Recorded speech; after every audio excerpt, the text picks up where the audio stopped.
The vast expanse of space, humanity had finally taken its place among the stars. The Galactic Concord, a peaceful federation of 27 spacefaring species, had welcomed Earth as its newest member just 3 years ago. For most humans, this meant an era of unprecedented discovery and prosperity, as they learned from civilizations thousands of years more advanced than their own. Admiral Park stood at the viewing deck of Harmony Station, Earth's diplomatic outpost, watching alien vessels, of all shapes and sizes, dock and depart. The Concorde had brought peace to the galaxy for over 2 millennia. War was considered primitive, a relic of less evolved species. "Admiral, urgent transmission from the outer colonies," said his aide, handing him a data tablet. Park's expression darkened as he reviewed the footage. Something was consuming entire worlds at the edge of known space, not conquering, consuming. The images showed planet surfaces being systematically stripped of all organic matter, leaving behind only bare rock and metal. "The Council is gathering. For emergency session," his aide continued. "Earth's representative is requested to attend." In the Grand Chamber of the Concord Council, representatives from all member species sat in rising tiers around a central holographic display. The atmosphere was tense, filled with frightened murmurs and anxious gestures. Park had never seen the normally composed alien diplomats so unsettled. High Counselor Trell, a tall, willowy being with iridescent skin, raised 4 slender arms for silence. "We have confirmed that the entity approaching our territories is the Void Swarm, a collective organism that devours all biological matter to fuel its expansion. Our historical records indicate they emerge from the galactic void once every 12,000 years. The hologram displayed a moving mass of darkness, spreading between stars like a living shadow. As Park watched, a green dot representing a colony world blinked out as the darkness enveloped it. "Our previous encounter with the swarm occurred before many of your species had achieved spaceflight," continued Trell. "The Concorde survived by retreating to the galactic core and waiting for the swarm to return to hibernation." An ambassador with blue-scaled skin stood up. "Then we must begin evacuation procedures immediately. My world lies directly in their path." The chamber erupted in panicked voices until Trell raised her arms again. "The Council has already approved the evacuation protocol. All populations in the outer regions will be relocated toward the core worlds. The swarm follows organic matter. If we leave nothing for them to consume, they will eventually return to the void." Park listened as species after species pledged their fastest ships to the evacuation effort. Worlds would be abandoned, centuries of development sacrificed, but lives would be saved. When it was Earth's turn to speak, he stood slowly. "Humanity thanks the Concorde for the warning and the offer of assistance," he began formally. "However, we will not be joining the retreat." The chamber fell silent. "Humans have never abandoned their homes in the face of danger," Park continued. "We understand the threat, but Earth will stand its ground." A ripple of disbelief passed through the assembly. A turtle-like representative leaned forward. "Perhaps you misunderstand the nature of this enemy, Admiral. The swarm cannot be negotiated with. It cannot be reasoned with. It only consumes." "We understand perfectly," replied Park. "But humanity has faced extinction-level threats before. We've survived ice ages, pandemics, and our own destructive tendencies. We'll find a way to survive this too." High Counselor Trell's silver eyes narrowed. "Your species' stubbornness is well documented, Admiral Park, but this is beyond foolish. The swarm will strip your world to bedrock. Then we'll fight them in space," Park answered simply. "Earth has always stood alone before joining the Concorde. If necessary, we can do so again." As the evacuation began, Park watched alien ships flee Earth's sector in droves. The few alien diplomats who remained behind approached with offers to transport human populations to safety. "Take as many as wish to go," Park told them, "but Earth's defense forces will remain." Back on Earth, the news spread quickly. Rather than panic, a strange calm settled over humanity. People looked to the stars with determination rather than fear. Military enlistment surged. Factories converted to producing weapons and ships. In his command center beneath the Rocky Mountains, Park reviewed Earth's defensive capabilities. Their ships were fewer and less advanced than those of other Concorde species, But humans had something the others had forgotten during millennia of peace. They knew how to fight. Download all tactical data the Concorde has on the swarm, he ordered his team. If this thing has a weakness, we'll find it. As reports came in of colony worlds falling silent, Earth prepared. While other species fled, humanity fortified. Engineers modified alien technology in ways its creators never imagined. Scientists worked tirelessly to understand their enemy. When the first swarm scouts appeared at the edge of the solar system, Earth's defensive fleet moved to meet them. Park stood on the bridge of the flagship, watching the approaching darkness on the view screen. "All ships, battle positions," he ordered calmly. "Humanity doesn't run. We stand and fight." The first battle in Earth's solar system didn't last long. 3 swarm scouts against 15 human warships seemed like good odds, but no one expected the enemy's resilience. When hit with traditional weapons, the dark mass simply split and reformed. By the time the human fleet destroyed the scouts, 5 ships were lost. "They adapt quickly," said Engineer Kim, reviewing footage in the war room. She had spent the last decade designing spacecraft engines, never imagining she'd be analyzing alien combat techniques. But look here. When Commander Choi's ship used the mining laser, it actually caused permanent damage. Admiral Park nodded. "Find out why and get me a list of all abandoned Concorde outposts within our reach. If we're making a stand, we need every advantage." As alien species fled toward the galactic core, they left behind centuries of infrastructure, military bases, research stations, mining facilities, all abandoned in the rush to escape. Human ships spread out, claiming these posts before the swarm could reach them. At the edge of what was once Concorde space, Lieutenant Han led a team into a massive orbital station. Emergency lights cast eerie shadows as they moved through the silent corridors. "They left everything," Han said, sweeping his light across a control room. "Look at this tech. Must be at least a century ahead of ours." His team worked quickly, downloading data and marking equipment for transport. In one sealed chamber, they found something unexpected: a group of stranded aliens. "Translation software active," Han said, approaching cautiously. "We're from Earth.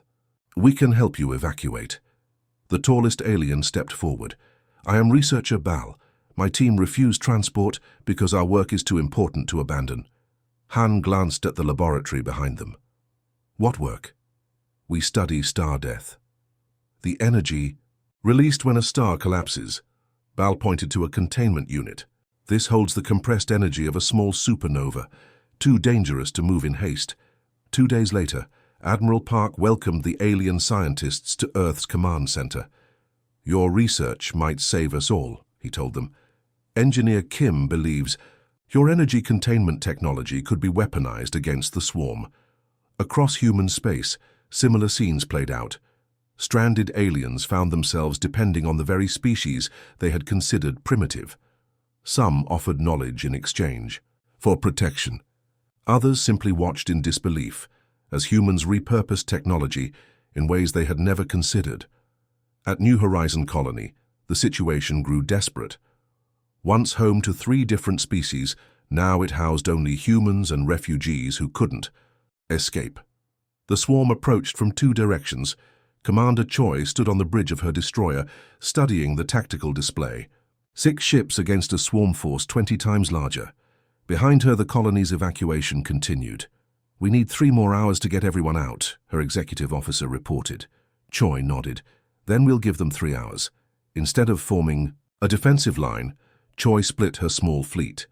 2 ships launched into the heart of the approaching swarm, firing repurposed mining lasers that carved pathways through the dark mass. When surrounded, they detonated their engines, creating electromagnetic pulses that temporarily disrupted the swarm's coordination. Meanwhile, Choi led the remaining ships in hit-and-run attacks, drawing portions of the swarm away from the evacuation. Routes! By the time the last transport launched, only her ship remained. "All civilians clear," the comms officer announced. "Full power to engines," Choi ordered. "Get us out of here." Her damaged ship limped back to Earth, carrying valuable combat data. For the first time, humanity had successfully delayed the swarm. They couldn't win yet, but they could hurt it. In May. Admiral Park's command center. The strategic map showed humanity's position, Surrounded on all sides as the swarm consumed former Concord territories, Earth became an island of resistance in a spreading sea of darkness. "We've established control of 47 abandoned outposts," reported his strategic officer. "Engineer, Kim has teams at each one, converting them into defensive positions." Park studied the placement. "Connect them. Create a network that can share information and resources." On a former mining station orbiting a dead star, Kim worked with a mixed team of humans and stranded aliens. The station's massive drills, designed to break apart asteroids, were being reconfigured into weapons. "Your species approaches problems differently," said Bal, watching Kim bypass safety protocols to increase power output. "The Concord engineers who built this would be horrified." Kim smiled grimly. "We don't have the luxury of following manuals anymore." Word spread through the retreating alien fleets. Humans were fighting back. Most dismissed it as a doomed effort, but a few watched with growing interest. When the swarm attacked the human network and found unexpected resistance, the news reached even the distant core worlds. At the reconfigured outpost near the Arcturus system, Dr. Lee studied samples collected from destroyed swarm units. Unlike the other Concord scientists who had studied the swarm from a distance, Lee examined it on the molecular level. "They're connected," she told Park during a transmission. "Not just physically. There's some kind of quantum link between all." "Swarm units, that's how they adapt so quickly. Can we disrupt it?" Park asked. "Maybe. I need more time and more data." Time was running short. The defensive network slowed the swarm but couldn't stop it. Each engagement taught humans more about fighting their enemy, but also cost precious lives and ships. In the space near abandoned New Horizon, a small Concord scout ship appeared. Instead of fleeing, it approached the human patrol vessel. "We bring a message," said the alien captain. "A small group within the Concord wishes to know more about your resistance. Some of us believe running away is not the answer." Park received this news with cautious optimism. "Tell them we welcome any help. But they should know. We're not just delaying the swarm, we intend to destroy it." The alien seemed shocked. "That's impossible." "Maybe," Park acknowledged, "but humans specialize in doing the impossible." Dr. Song looked up from her microscope, eyes reddened from hours of continuous work. The Void Swarm had destroyed 3 more outposts in the last week alone. Humanity's network of defenses was shrinking by the day, despite their best efforts. "Tell me you have something," Admiral Park said, entering the laboratory. Dark circles under his eyes betrayed his exhaustion. Like most of Earth's defenders, he hadn't properly slept in weeks. "Maybe," Dr. Song replied, gesturing toward the screen displaying molecular structures. "The swarm isn't just a physical entity. There's a quantum entanglement network connecting every unit. That's how they adapt so quickly to our weapons and tactics. When hit with traditional weapons, the dark mass simply split and reformed. The swarm units shared information instantly across vast distances, making the same weapon rarely effective twice." Park studied the display. "Can we disrupt it?" "Theoretically. But we'd need to test it first," Song said, rubbing her tired eyes. "And we'd need resources we don't have." The comm unit on Park's wrist beeped. "Admiral, Concord transmission coming in." Park's expression hardened. "Put it through." The holographic projection showed High Counselor Trell, her silver eyes reflecting disapproval. "Admiral Park, the Concord Council has voted. We will not be sending aid to Earth or any human outposts. We're fighting for all of you," Park replied evenly. "Every day we hold the line gives your people more time to retreat. The consensus is that your stand is futile. You're merely postponing the inevitable at great cost. The Concord offers safe passage for any remaining humans who wish to join the evacuation." Park's jaw tightened. "We appreciate the offer, Counselor, but humanity stands its ground." After the transmission ended, Dr. Song looked at Park. "They've abandoned us completely." "Did you expect anything else?" Park asked, his voice bitter but unsurprised. "The Concord has survived for thousands of years by running away from threats they can't understand." Outside the laboratory window, Earth's defense fleet was visible in orbit, far smaller than it had been just months ago. Each engagement with the swarm cost ships and lives that couldn't be replaced. "Admiral," Song said hesitantly, "what if—" "They're right. What if this is futile?" Park considered this for a moment. Maybe it is, but there's something the Concorde doesn't understand about humans. We don't just fight when we know we can win, we fight when it matters. In the command center beneath Mount Fuji, representatives from Earth's nations gathered for the War Council. The room was tense with exhaustion and fear, but determination still burned in every face. "The swarm has adapted to our laser configurations," reported Commander Choi, displaying footage from the latest battle. "They're now absorbing the energy." Engineer Kim raised her hand. "I've been working with the alien scientists from Beta Centauri. We've modified the mining equipment from the abandoned outposts to emit radiation at frequencies the swarm hasn't encountered before." "Will it work?" someone asked. "I don't know," Kim admitted, "but it's different from anything we've tried." General Jin, representing the Asian coalition, stood up.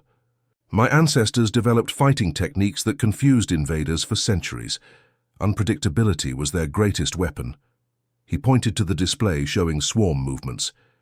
"We keep fighting conventionally, trying to protect all our positions. Equally, what if instead we act irrationally?" Admiral Park leaned forward. "Explain." "My team has analyzed the swarm's attack patterns. They target areas with highest organic density first, then move to infrastructure. They're efficient. Too efficient. They follow logic." Jin smiled grimly. "So we abandon logic." The room erupted in discussion as Jin outlined his plan. It was desperate and dangerous, but no more so than continuing on their current path. Professor Lee from Korea's Advanced Research Division raised his hand. "I've been studying ancient military tactics. When Mongolian forces invaded Korea, our ancestors used fire to confuse and separate their forces. We could adapt that strategy." "With what?" someone called out. "We can't exactly set space on fire." "No," Lee agreed. "But we can create electromagnetic pulses that mimic the disruptive properties of fire. It won't destroy the swarm, but it might disorient them long enough to implement Dr. Song's disruption theory." As the meeting continued, different nations contributed strategies from their military histories: Russian defensive depth tactics, African tribal encirclement strategies, South American guerrilla techniques. Each was adapted for space warfare in ways the original strategists could never have imagined. For the first time in weeks, a sense of possibility filled the room. Humans had always been at their most creative when faced with destruction. It was what made them different from the logical, orderly species of the Concorde. Later that night, Admiral Park found Dr. Song still working in her lab. "You should rest," he told her. "So should you," she replied without looking up from her calculations. "Jin's plan might work," Park said, "but we'll need your quantum disruptor to finish the job." In Song nodded, her face grim. "I'll have it ready. But even if we can disrupt their network, we'll need to get close to their core mass. No ship that approaches will survive." "We'll find volunteers," Park said quietly. "Humans have never lacked for courage." "That's what I don't understand," Song said, finally looking up. "The other species, they've lived for thousands of years in peace. They have so much more to preserve than we do. Why are we the only ones willing to fight?" Park was silent for a moment. "Maybe that's why. They've forgotten what it means to struggle for survival. Humanity never had that luxury. Our entire history is fighting against impossible odds, ice ages, plagues, our own worst instincts. We've been preparing for this moment since we first looked up at the stars and wondered what was out there." Dr. Song turned back to her work. "Let's hope that's enough." On the screen before her, the quantum formula that might save humanity slowly took shape. Whether it would work remained to be seen, but not trying was never an option. That, perhaps, was humanity's greatest strength and greatest weakness, the defiant refusal to accept defeat, even when facing the impossible. The whispers of a plan grew into a roar of activity. For months, Admiral Park had watched humanity's defenses crumble against the relentless void swarm. Now, finally, they had a chance to fight back. "Operation Firebreak begins in 6 hours," Park announced to the gathered commanders. "This is our moment to show the swarm and the Concorde what humanity is capable of." The holographic display showed the Arcturus system, a strategic location that had been evacuated weeks earlier when the swarm first approached. Now it would become the battlefield for humanity's most daring gambit. Dr. Song, explain the science, Park said, nodding to the tired scientist. She stepped forward, dark circles under her eyes from countless sleepless nights. The swarm operates via quantum entanglement. Each unit is connected to every other, sharing information instantly across vast distances. That's how they adapt so quickly to our weapons and tactics. She pointed to a blinking red dot on the display. But that connection is also a vulnerability. We've developed quantum disruptors that, if activated simultaneously throughout a system, could create a cascading failure in their network. In simple terms, Engineer Kim added, we're giving them a massive headache, cut off from the larger. Swarm individual units will be easier to destroy. Commander Choi, one of the few fleet captains to survive multiple engagements with the swarm, looked skeptical. The swarm has never fallen for our traps before. They analyze patterns, predict behavior. Why would they enter a system we've clearly abandoned? Because we're going to give them what they want most, Park answered. Food. The room fell silent. We're evacuating the Nova colony, Park continued. 5,000 civilians will be transferred to ships that will appear to experience engine failures in the Arcturus system. We're using our own people as bait, someone asked, horrified. No, Park replied firmly. The ships will be automated. The life signs will be simulated. But to the swarm, it will appear to be the largest concentration of organic matter they've detected since entering our territory. They won't be able to resist. As the briefing continued, details of the plan unfolded. The quantum disruptors had been disguised as standard terraform monitoring stations and scattered throughout the system. Human ships would take positions behind Arcturus's many moons and asteroid fields, waiting to strike once the disruptors activated. After the meeting, Park found Dr. Song staring at the tactical display, her expression troubled. Having doubts? He asked. The math checks out, she said, but theory and practice are different things. If the disruptors don't synchronize perfectly, if the swarm detects them before activation, then we try something else, Park said simply. Humans are good at that, Song smiled faintly. The other species think we're insane, you know. The Concord ambassador told me we're entertainingly primitive in our stubborn refusal to accept inevitable extinction. Maybe that's our greatest strength, Park replied. We've never accepted the inevitable. From the bridge of his command, ship. Park watched as the automated colony vessels drifted into position. Each broadcast distress signals and life support readings for thousands of passengers. To any observer, including the swarm, they appeared to be a humanitarian disaster. Unfolding evacuation ships with critical engine failures, stranded in deep space. Swarm activity detected at the system edge, reported the sensor officer. Multiple units converging on our position. All ships maintain communications blackout, Park ordered. Wait for my signal. Minutes stretched into hours as they watched the swarm approach. Unlike their previous encounters, where the enemy moved with frightening coordination, these units appeared almost eager, racing toward the stranded ships like predators that had caught the scent of blood. They're taking the bait, Choi whispered. They actually believe it. When the first wave of the swarm surrounded the colony ships, Park gave the order, activate disruptors. Throughout the system, the disguised devices powered up simultaneously, each emitting a precise quantum pulse calibrated to the swarm's unique frequency. The effect was immediate and visible. The dark mass of the swarm, usually fluid and coordinated, suddenly convulsed. Units that had been moving in perfect harmony began to twitch and scatter in different directions.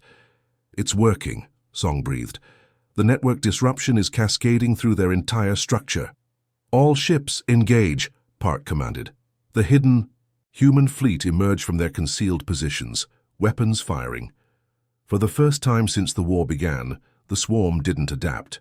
Individual units tried to reform their protective configurations, but without the hive connection, they moved too slowly, too predictably. From his command chair, Park watched as humanity's weapons tore through the confused enemy. It was almost too easy after months of desperate fighting. Within hours, nearly a third of the swarm's total mass lay destroyed in the Arcturus system. Admiral, the communications officer called out, "We're receiving a transmission. It's from the Concord."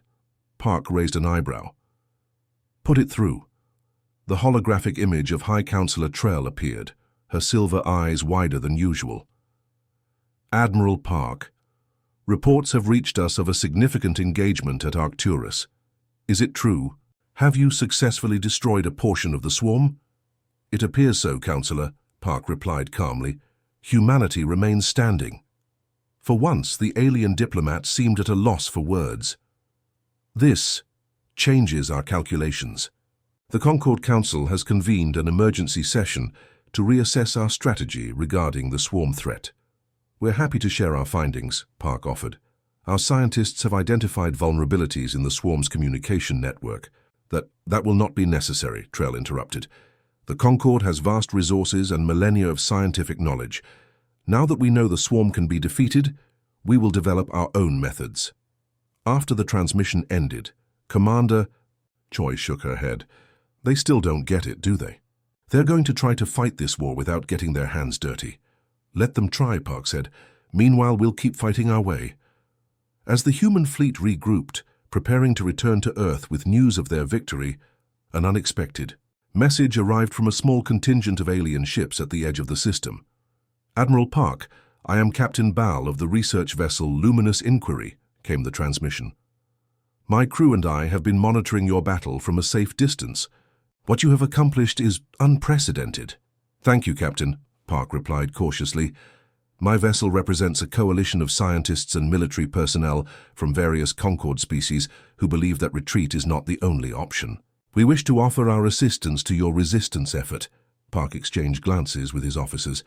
The Concord Council has forbidden any such assistance. We are aware, Bal responded. We have chosen to defy that directive. Many of us owe our lives to human courage. When our worlds were evacuated, your ships remained to ensure all civilians escaped safely. We have not forgotten. As Bal's ship approached, followed by a small fleet of vessels representing a dozen different alien species, Park felt something he hadn't experienced in months. Hope. The tide was beginning to turn. Humanity's stand against the impossible had inspired others to stand with them. Later, as the combined fleet prepared to jump to Earth space, Dr. Song joined Park at the observation deck. Do you think we can actually win this war, she asked. Park considered the question. I don't know, but for the first time, I believe we have a fighting chance, and sometimes that's all humans have ever needed. The sky over Earth seemed different somehow. After nearly a year of brutal war against the Void Swarm, the final battle had ended just hours ago. From the observation deck of Harmony Station, Admiral Park watched the mixed fleet of human and alien vessels drift in protective formation around the planet. Many bore the scars of combat, scorched hulls, missing sections, improvised repairs. But they had survived. Earth had survived. Quite a view, said a voice behind him.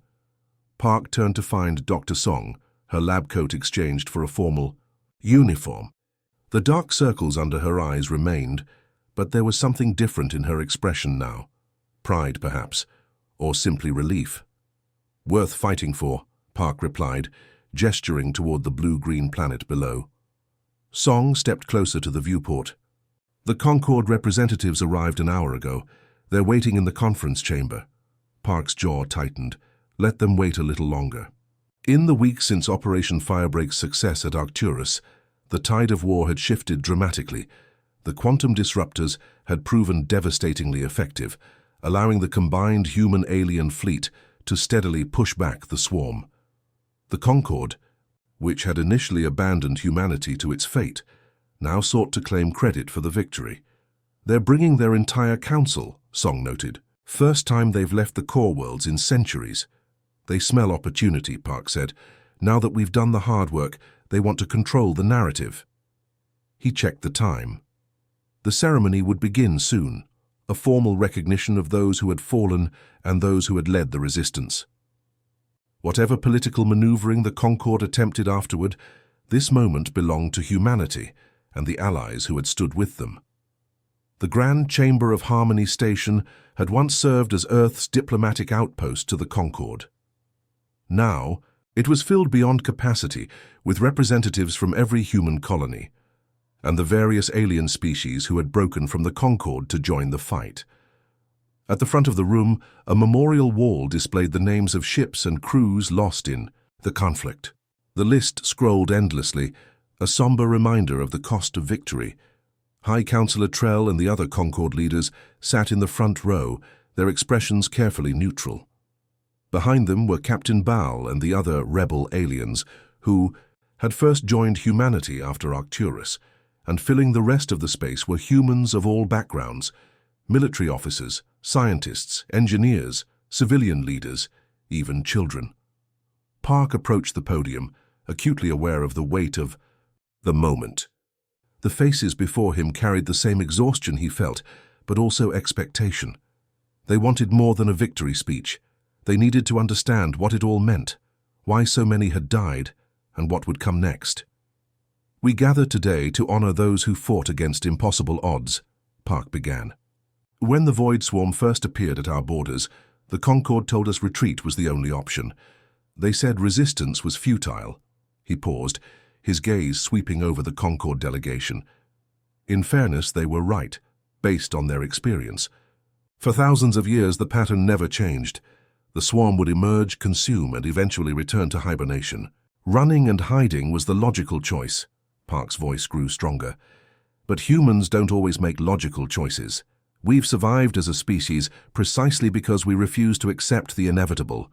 When faced with extinction, we don't simply calculate the odds and surrender. We fight, even when fighting seems hopeless. Throughout the chamber, humans nodded in understanding. This was the core of their shared identity, this stubborn defiance in the face of overwhelming odds. What the Concord never understood is that humanity's greatest strength isn't our technology or our military tactics. It's our diversity of thought. We approach this threat not as a single unified mind, but as billions of individuals with different perspectives, different ideas, different ways of seeing the problem.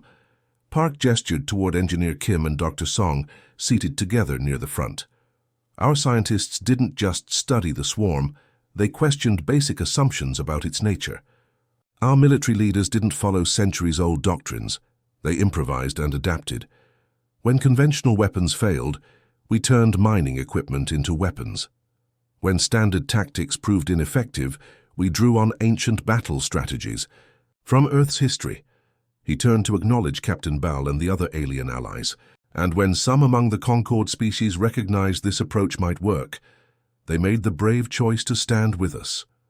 They brought their own knowledge and perspectives, further enriching our collective response.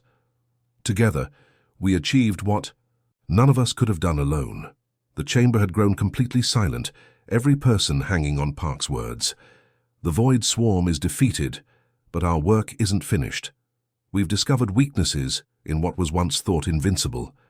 We've learned that cooperation and diversity are weapons more powerful than any technology. And we've proven that the universe isn't a place of inevitable tragedies, but a realm where determination can change the course of history. Park's voice softened slightly. This victory doesn't belong to any single species or civilization. It belongs to everyone who refused to accept defeat, everyone who stood their ground when others fled, everyone who recognized that survival isn't about running from threats, but facing them together. Commander Choi stepped forward, carrying a small metallic container. She handed it to Park with a formal bow. The Void Swarm consumed countless worlds before it reached our territory, Park continued, opening the container to reveal a small crystalline structure. This contains genetic material from species long extinct, recovered from swarm remnants. Through them, the legacy of those lost civilizations might be restored. He handed the container to High Counselor Trell, whose silver eyes widened in surprise. The Concord's vast archives and biological preservation facilities make you the logical custodians for this legacy, Park said. Perhaps in time, worlds that were stripped bare might bloom again with their native life. Trell accepted the container with uncharacteristic humility. The Concord recognizes this profound gift, Admiral Park. We will honor this responsibility. Park nodded and turned back to the assembled crowd. As we move forward, humanity will not retreat from the stars. We will continue to explore, to learn, and to build. But we will do so not in isolation, but in partnership with all who share our belief that the universe belongs not to those who flee from darkness, but to those who stand together in the light. The chamber erupted in applause, a wave of emotion breaking after months of tension and struggle. Humans embraced each other and their alien allies. Even some of the Concord representatives seemed moved, their typical reserve cracking slightly after the ceremony. Park found himself surrounded by a group of alien children, offspring of the scientists and military personnel who had joined the human resistance. They looked at him with wide, curious eyes. Is it true that humans never surrender? One small blue-skinned child asked. Park smiled. Not never, we just need a very good reason. Like what? Another child pressed. Park thought for a moment. We surrender when there's something more important than winning, when protecting others matters more than pride, when peace becomes more valuable than victory. The children considered this with solemn expressions. Then the blue-skinned child spoke again. My parent says humans are strange because you fight hardest when you should run, but now I think that's why you're interesting. Park laughed. That's as good a definition of humanity as I've ever heard. As the children scampered away, Captain Bal approached. My crew and I will be departing tomorrow, Admiral. We've been summoned back to our homeworlds.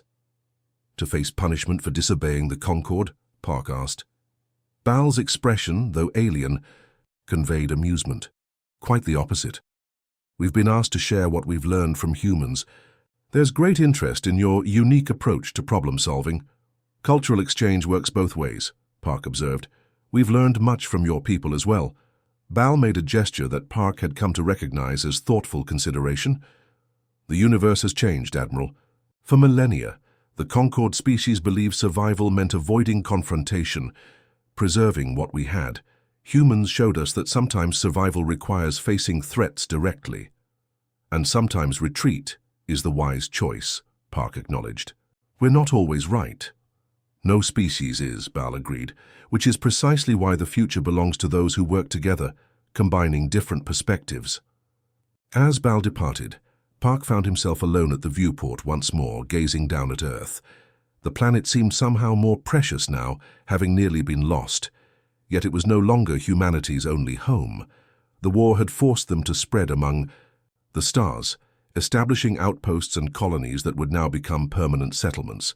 The legacy of humanity's stand would echo through generations yet unborn. Children would learn the story of how, when every other species fled, humanity stood and fought.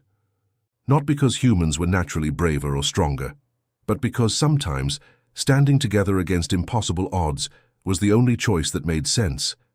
And in making that choice, in refusing to accept what seemed inevitable, humanity had changed not just their own destiny, but the destiny of all intelligent life in the galaxy.